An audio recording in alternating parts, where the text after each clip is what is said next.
effort by the drivers, the aides, my staff, and long day. Very long day, into the next day actually, for some of us.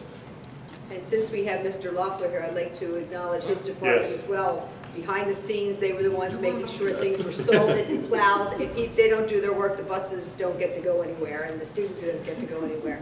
Yeah, So just wanna some of add their that trucks department also as helped well. us. get Everybody the was buses out. great, but since you're both here, I'll make that statement too. Thank you. Okay, so on to our budget for the 18-19 school year. You can move on. Thanks. I give you a brief rundown. We ran 93 routes last year. That we had home to school routes. We transported 32 homeless and foster students throughout the year. We had 6 students in sister schools. We had 39 work studies, which are through the IU. We transport students after their morning runs, the drivers, or midday, taking them to various businesses throughout the community to work and things. We had 9 late bus routes at 4 and 5 o'clock throughout the school year. We ran 556 athletic trips, contests, practices throughout the counties. We had 228 field trips, 166 extracurricular and competitions, and we ran 29 summer school routes this past summer. Okay, on to the budget portion here for the supervision of the student transportation services. As you can see from the 17-18 budget to what we were requesting for this year, this portion of the budget is dropping by a little over $10,000. The operational portion of the vehicles, that would be the contracted services for outside some schools that do transportation, the IU transportation, and some miscellaneous expenses there. That portion of the budget, we're trying to hold it down to where we're at, a $20 increase. Now, this portion of the budget is the public school portion of the budget. Our budget is divided by public and non-public students, and it's a 70-30 split. Our biggest increases will be this upcoming year, will be our automobile liability insurance, our fuel, which is going up in price. We did try to negotiate throughout this early part of this school year. Mr. Dahlberg, Mr. Loeffler, myself were a big part on that. We could not get the other districts to agree to lock in a price 6 months ago. We really tried to push and they wouldn't agree with us, and now the prices have gone up dramatically since then, and we're still trying to push them to work together as a team to get this done earlier than later. But it doesn't look, it's falling on deaf ears with a lot of the other districts. So, real quick question, do we not have enough purchasing power to do this on our own? Or? Probably not. We are one of the larger, but if we would go out on our own to bid, I have done that in other districts, you take a chance of not being able to get a lockdown price, and your buying power isn't what it is when you take all the districts together. With Central Bucks and us, we're pretty much the biggest players on the field out there. Gotcha. Thank you. Yes. Thank you. You're welcome. The only other thing, like I said, we did add back into the budget again this year more for the fuel, because we are already above what we're paying, and we figure it's going to just keep going up. So we did have to do an increase back into the budget this year again. There is a decrease of $43,000 under the capital replacement equipment, mainly because last year you had added in so we could buy a new service truck for the transportation department. I took that money out. We're back down to the $850,000 for new buses for next year again. And so that section of the budget went up about almost $37,000. We enjoyed low fuel prices for, what, 3 years? Yes, we did. When I got here, the fuel prices were way up over $3 a gallon. Right. And the last 2 years, we've enjoyed some lower prices. Right. We're not back where we were in the 15, 16 year, Okay, good. but it's creeping up. Creeping up, It every is. day in the paper you see the change in, yeah. Yeah, So thank you. exactly. We had a couple years. I watch it, my wife, I got her watching it at night on the Right. news. We're watching the fuel barrel prices, we're watching the stock markets and Yeah, I everything. do too. I watch Carl's it. pulling it up for me and he looks at it all the time. You know, we're in there, we're looking at it and you know, it's just part of life. If it's not the weather, it's the fuel prices I'm watching. Yeah. So, I do have a question on the liability insurance. yes, Yes, me too. Is that based on usage or, and if it is, should we be shopping or doing an I'll let RFP? Mr. Dahlberg answer that. He gives me the number. That's the first estimate that we got on insurance. We'll get another estimate in May, and then final numbers in June. But the first estimate is always high. You remember last year I came back to you in some of my later budget meetings and told you we were cutting the insurance, Okay. liability Yeah, insurance. yeah. I'd expect that, but the market is not as soft as it was on the insurance side. That's from our, but it is shopped.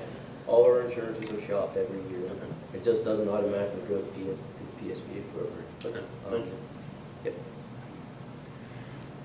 And another increase here, you can see that for the fuels, it went up on the non-pub side, also the same as the other.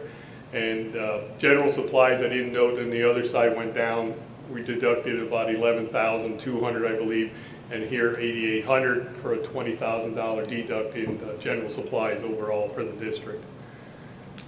And a few other small deductions here and there, but we went up about $10,000 on this portion of it, giving us about a $37,000 increase or a 1.68% increase on the overall budget. With looking at the fuels and everything and what it went up, I think we did pretty good keeping it at that low price. I would have liked to notch it up a little bit more, but Mr. Dahlberg and I agree that we'll work it out. Hopefully the prices will stabilize and won't keep increasing by the time the budget and we get the bid out by the IU. The IU is in the process of putting out a new bid. We gave them our quantities that we're looking for next school year. So hopefully we get some good prices in and we can get them locked in as soon as possible.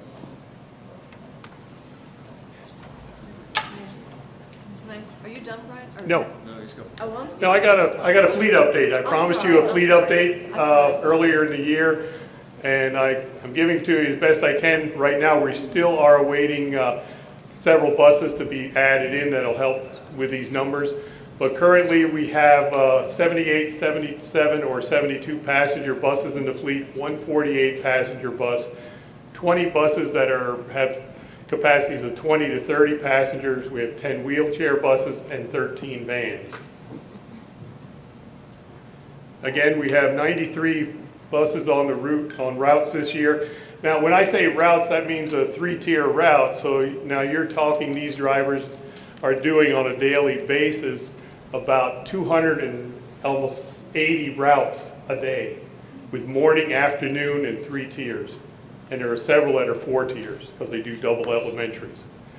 We have 17 buses in the fleet that are spare. We have 1 vehicle dedicated to the mail delivery throughout the district. We have 9 buses dedicated for sports, 2 for training new drivers and recertifying our current drivers. And this year we have none out of service sitting there dead. So we're doing pretty good that way. And here's the breakdown. Right now, we have, last year we had 30 vehicles in the range of 15 to 19 years of age. We're down to 18 buses now that are in that age range. We had 23 at the 10 to 14 year, now we have 29. We had 38 at the 5 to 9, we remain there. We have increased from 32 to 37 that are newer than 4 years of age. The number of buses that are 10 years or older is down from 43% to 38.5%. So it is coming down.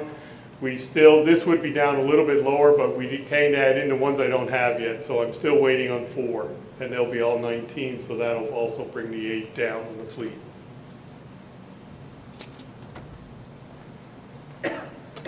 This is coming down also. We have 29 buses with less than 50,000. We have 50 to 100,000, 17 at 100 to 150,000, 38 at 150 to 200,000.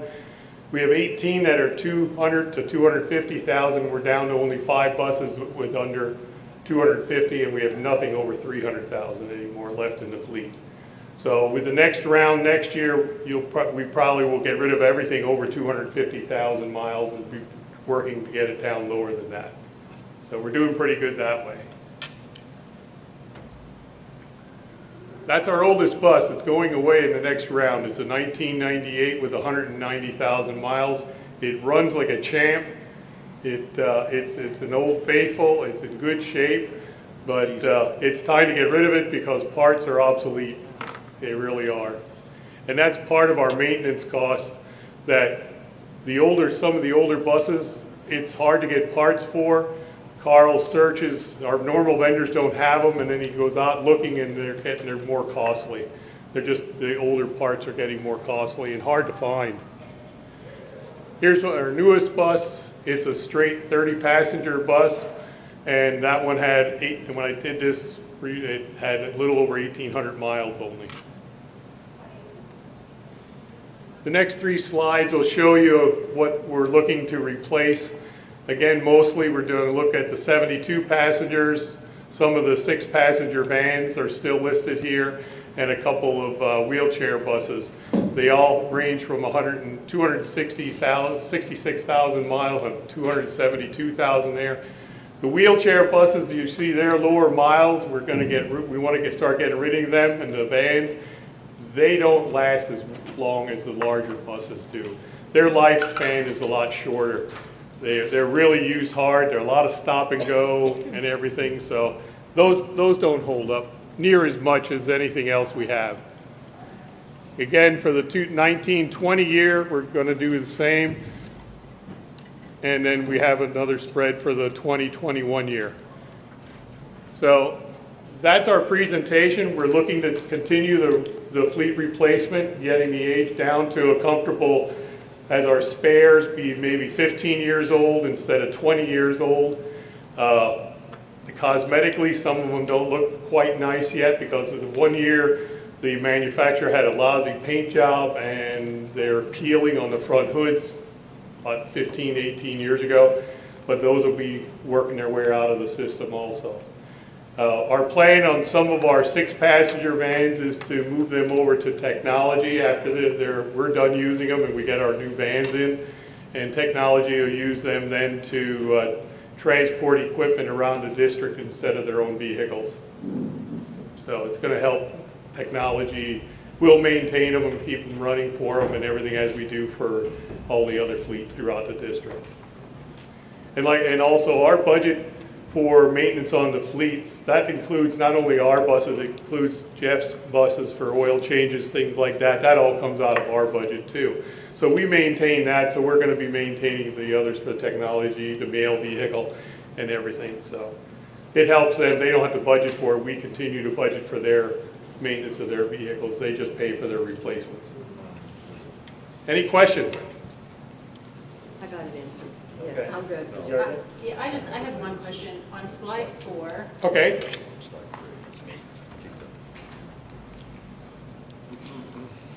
Yes, so the second one, transportation service IU. correct. And so 16-17, it was $220,000. Yes. And then this year it was only budgeted for 35, and again Yes. next year. So what? That's the state subsidy that the IU takes out of our state subsidy. We have to put it into the budget somewhere, and that's where it goes. And it isn't going to be 35,000. I think it's about 208 now. I just got last year's number.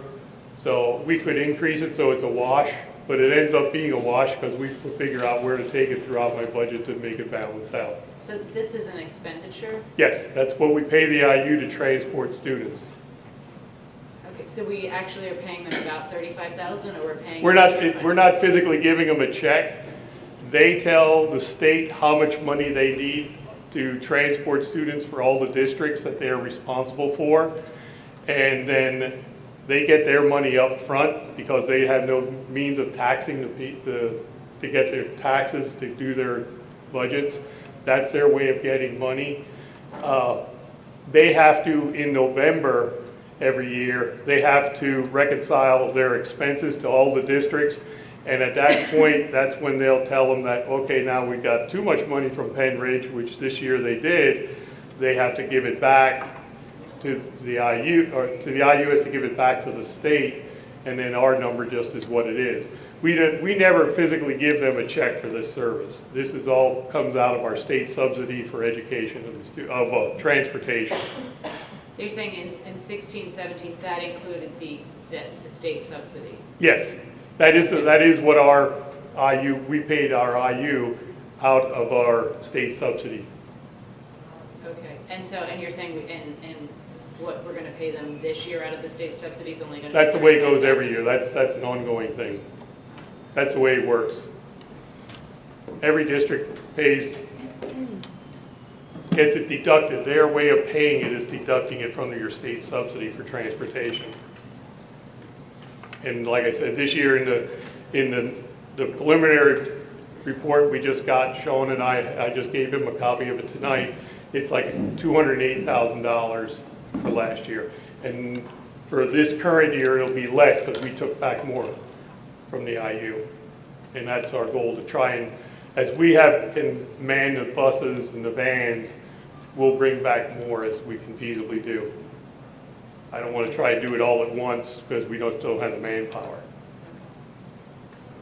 Thank you. Other questions? Can I make a suggestion, please?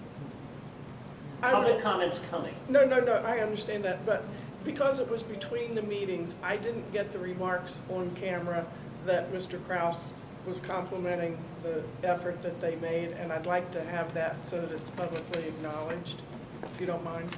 If you I could don't just mind. repeat It's up to that. Mr. Kraus if he wants to repeat that. Please not. Anyone else though for Mr. Geiger before we finish? I will try. Your turn. I only have one other thing then. The community did recognize the drivers last week. They fed them. They not only fed them, but they donated gift cards, that every driver got a gift card from either Dunkin' Donuts or Wawa last week. And they brought a feast over there to feed the drivers and the staff, the mechanics, thanking them for the job they did. Makes up for all the complaints you get during the year, right? Yeah, it did. It really, considering what we went through on the 2nd of March, the complaints were really minimal. Right. They really were. A lot of them phone calls, we couldn't keep up with them because there were so many phone calls of parents, where's my child, where's my child? We send out blackboards continuously from IT did for us because we couldn't do it. We didn't have the manpower to do it anymore because there was so much going on and everything. But IT was a big help for us. Jeff's crew was a big help to us. And I can't say enough for Carl Duke and his staff. In fact, the worst thing happened that day is 3 of his mechanics were driving buses because we were short drivers. So Carl was on his own trying to help get buses out of ditches. We used, I think, 4 different towing companies to pull the buses out also. So it was a very interesting event. I hope I never live to see another one while I'm here at Pennridge. And we all thank you. So, in yes, addition. yeah, so Mr. Geiger, I'd like to, once again, thank you, your staff, your drivers, everybody in your operation for the outstanding job that you did, getting the kids home safely as best you could, given the conditions. Everybody got home safe, everybody was happy, so thank you, once again, from the board up here. You're welcome. Thank you. Thank you. Any other questions before Mr. Geiger departs? Thank you. If not, we'll move to the second presentation, the maintenance one, Mr. Laughlin.